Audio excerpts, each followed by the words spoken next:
Welcome to English A to Z. The verb to be. Forms: present.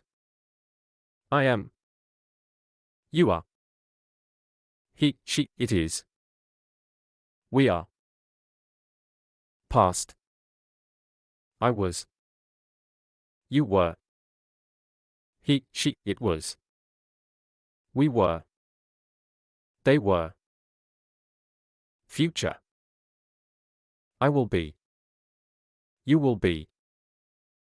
He, she, it will be. We will be. They will be.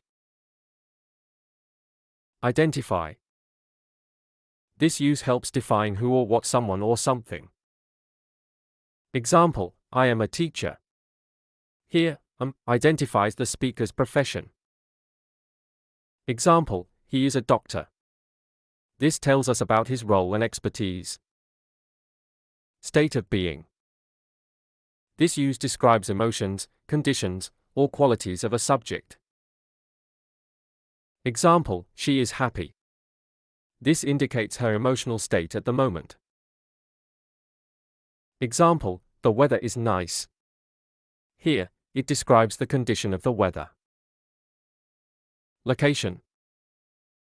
This usage indicates where someone or something is situated.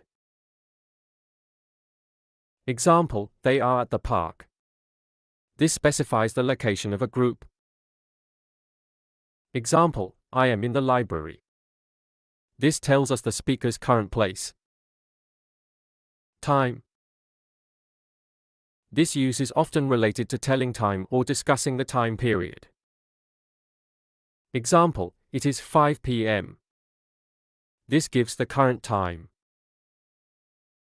Example: today is Monday. This specifies the day. Existence.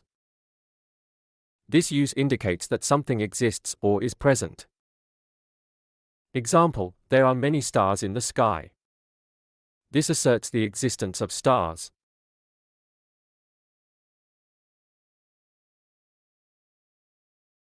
The verb to be is incredibly versatile and essential in English, serving to express identity, emotions, location, time, existence, and more. Understanding its uses can greatly enhance your ability to communicate effectively.